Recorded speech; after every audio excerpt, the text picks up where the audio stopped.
Thomas Mitchell sat in his leather armchair, his breathing steady, his eyes half closed, pretending to sleep. The room was silent except for the faint hum of the air conditioning and the occasional ticking of the old grandfather clock in the corner. The soft, golden glow of the desk lamp illuminated the open safe in the corner of his office, revealing stacks of $100 bills piled neatly inside. A fortune more than most people would earn in a lifetime lay within arm's reach. But this wasn't an accident. Thomas, one of the city's most powerful billionaires, had planned this moment carefully. At 45, he had built an empire from the ground up. He had invested his soul, sacrificed his youth, and climbed through a world full of snakes and liars. And after discovering that one of his most trusted partners had embezzled $3 million, something inside him had shifted. His faith in humanity had shattered. Now, he needed answers. Was everyone corrupt? Was honesty extinct? Tonight would give him the truth. The test was simple, cruel,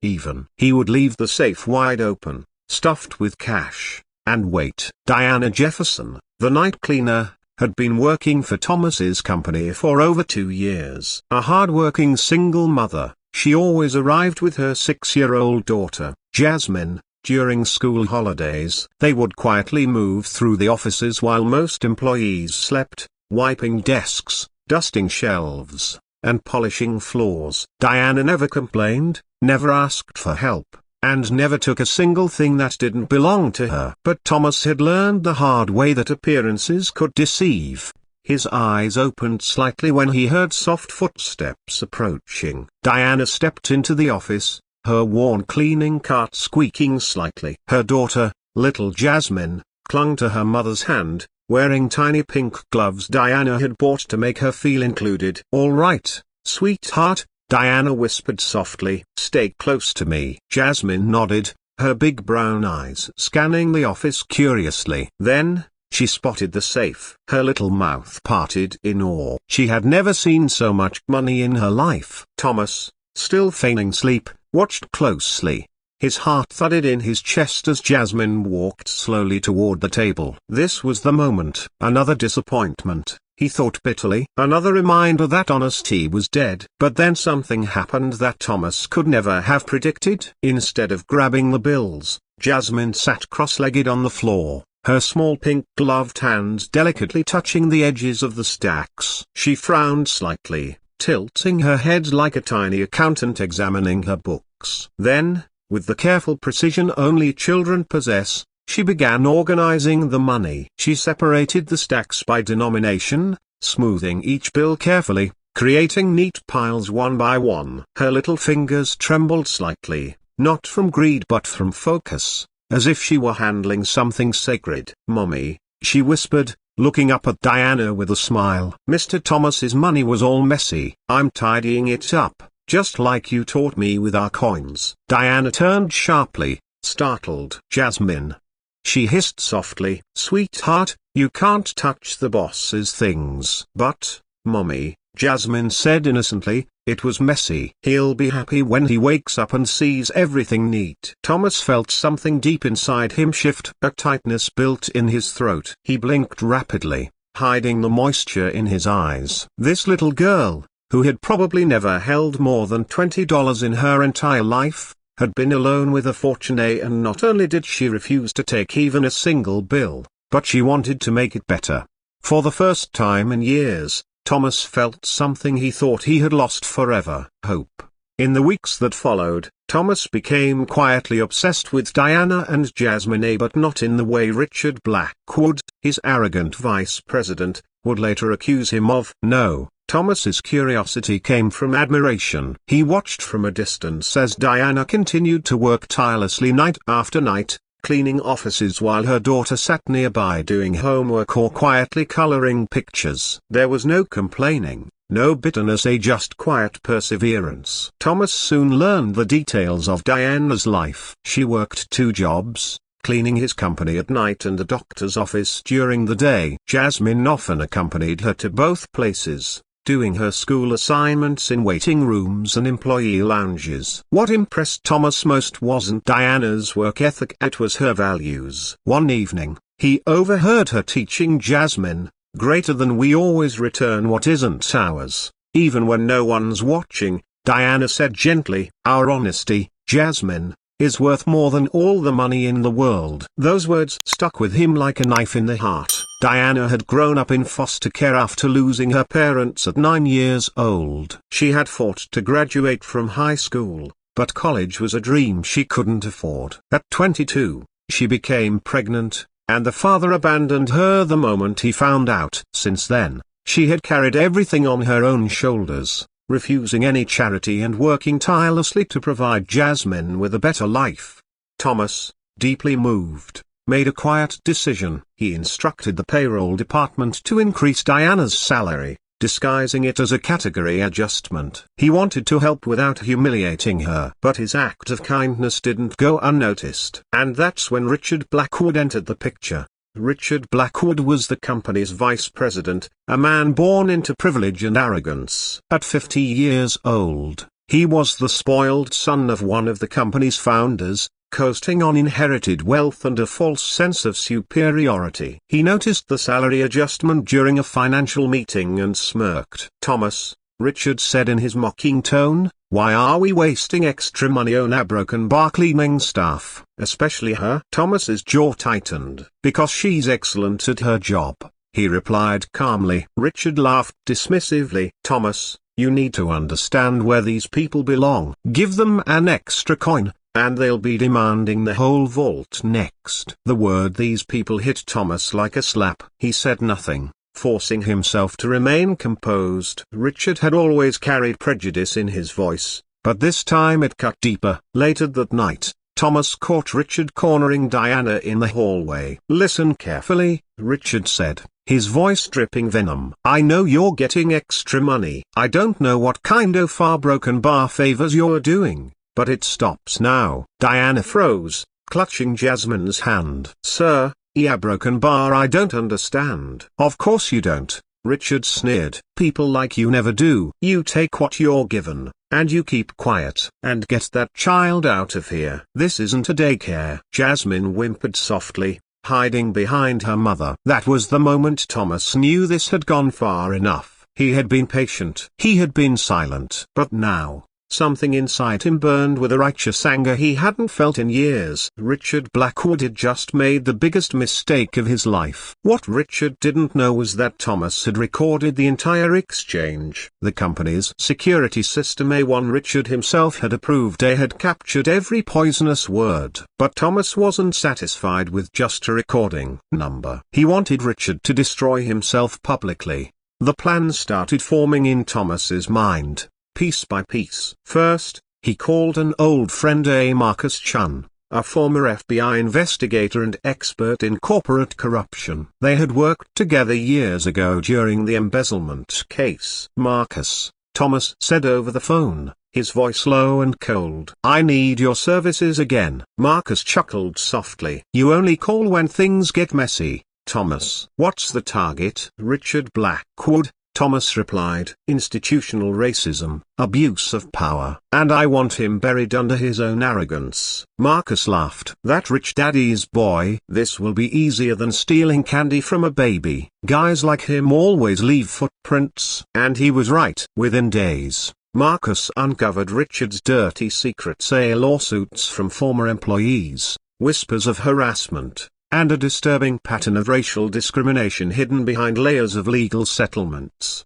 Meanwhile, Richard became bolder. On Monday, he stormed into HR with a list of fabricated violations against Diana, claiming she arrived late and disrupted operations by bringing Jasmine. Chandra Miller, the HR director, was skeptical. Mr. Blackwood, I'll need to review the records, Chandra said calmly. Records can be altered, Richard snapped arrogantly. I'm the vice president. My word should be enough. Thomas watched through the security feed, his fists clenched. The trap was working. Each insult, each lie, each act of cruelty was being recorded in high definition. Richard thought he was untouchable. Thomas was about to prove him wrong, and soon, Richard would cross a line from which there would be no return. The days after the HR incident brought a storm Thomas had been preparing for. Richard Blackwood wasn't just arrogant anymore, he was dangerous. Marcus Chun returned to Thomas's office one evening with a thick black folder in his hand. "You're not going to believe this,"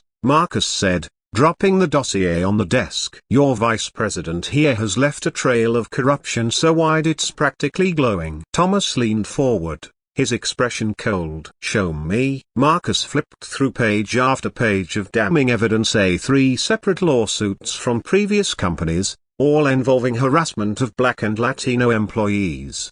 "No settlements?" Thomas asked, scanning the documents. "Oh, there were settlements," Marcus said grimly. "Daddy paid every single time." He used his father's influence to silence the victims and transfer Richard to another company before the lawsuits hit the headlines. Thomas exhaled slowly, his anger simmering beneath his calm exterior. Marcus continued, "And that's not even the worst of it. Look at this." He handed Thomas screenshots from a private social media group. There, Richard and several wealthy executives exchanged openly racist jokes, memes, and strategies for keeping certain employees out of management positions.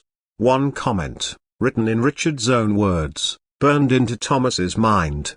"Greater than need to keep those monkeys in their place. Give them an inch, and they'll take the whole damn building." Thomas clenched his jaw so tightly it hurt. "These are broken bar, this is gold," he muttered. "We'll use it when the time is right." Marcus grinned. "Oh, I'm not done. Richard's planning something big this week, and it involves Diana." Thomas's head snapped up. "What do you mean?" Marcus dropped another printed message thread onto the desk. "He's staging a theft," Marcus explained. "He bought a $15,000 Rolex this morning.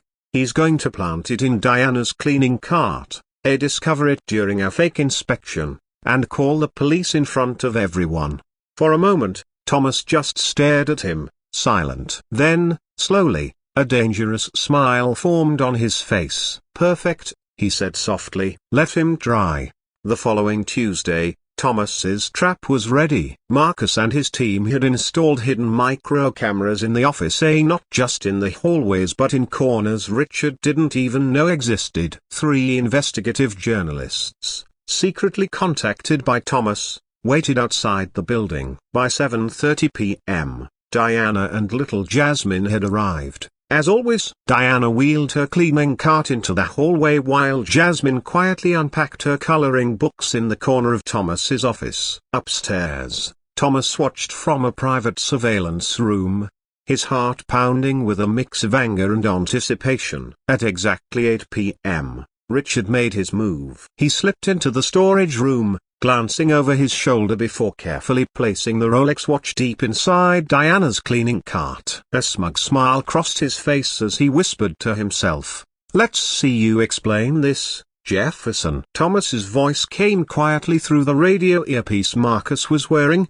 "Greater than Marcus, confirm visual." "Confirmed," Marcus replied from the surveillance van in the parking lot. Camera 3 caught the plant. Camera 5's got his face in full frame. "We've got everything." "Good," Thomas said darkly. "Let him dig his own grave." At 8:20 p.m., Richard descended to the hallway outside Thomas's office, 2 security guards trailing behind him. He wore the fake politeness of a predator hiding its teeth. "Mrs. Jefferson," he said smoothly, his voice laced with mock courtesy. "Routine inspection. I need to check your cleaning supplies." Diana looked up, confused but calm. "Of course, Mr. Blackwood." Richard crouched down beside her cart, reaching into the lower compartment where he had planted the watch earlier. Well, a broken bar," he said loudly, pulling out the Rolex with exaggerated drama. "Would you look at this? A $15,000 watch that mysteriously went missing from Mr. Mitchell's office yesterday. A broken bar, and somehow, it ends up in your cart." Diana froze,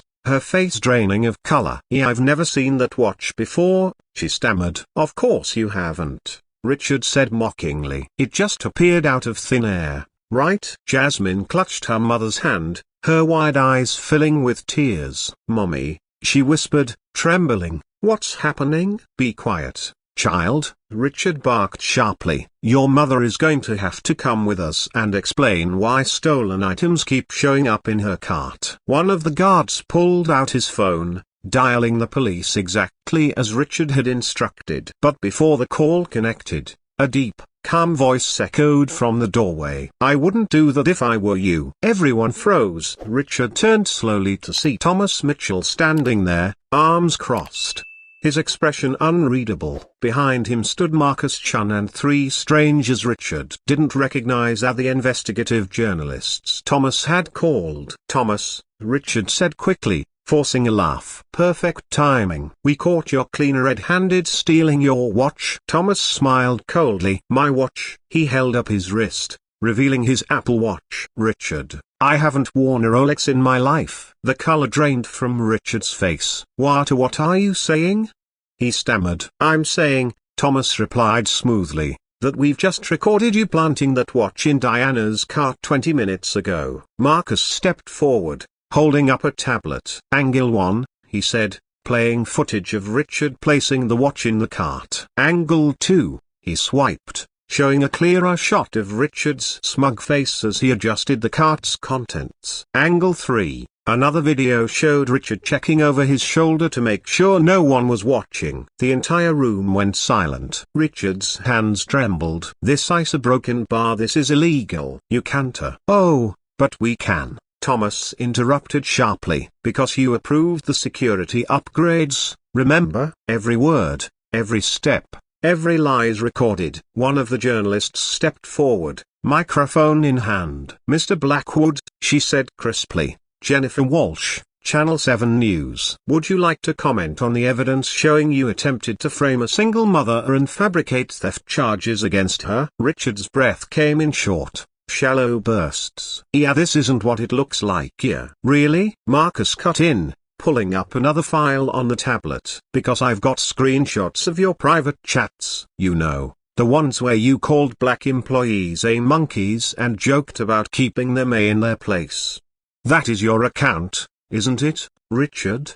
Diana gasped softly, covering her mouth with trembling hands. Jasmine buried her face in her mother's shirt, confused and scared. Thomas stepped closer, his voice low but razor sharp. "We also have recordings of you conspiring with your father to fabricate evidence. And as of 10 minutes ago, the police were briefed on everything." Marcus smirked. "Oh, and one more thing, are your bank accounts frozen? Your emails subpoenaed? And the company board? They've called an emergency meeting tomorrow morning to vote on your termination for cause." Richard staggered backward, his body trembling as his empire began to collapse around him. "These a broken bar. This isn't fair," he whispered hoarsely. "No," Thomas said evenly. "What's not fair is terrorizing a hardworking mother and traumatizing her little girl because of the color of her skin. What's not fair is abusing power to destroy lives. But tonight a broken bar justice is fair." At that moment, uniformed officers entered the hallway,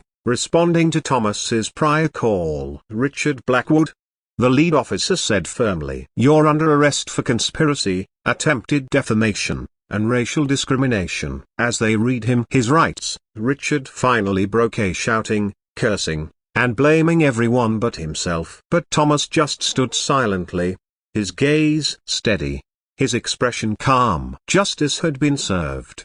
In the weeks that followed, everything changed. Richard's arrest made national headlines. The video of him planting the Rolex went viral, sparking conversations across the country about corporate racism and abuse of power. The company board unanimously voted to remove him, stripping him of his position, salary, and shares. As for Diana, her life took an unexpected turn. One evening, Thomas called her into his office. She walked in nervously, holding Jasmine's hand, uncertain of what awaited her. "Diana," Thomas said warmly, standing to greet her, "I owe you an apology." She blinked, confused. "Sir?" "I hired you to clean my offices," he said softly, "but you and Jasmine are broken bar. You've taught me more about integrity than any billionaire I've ever met."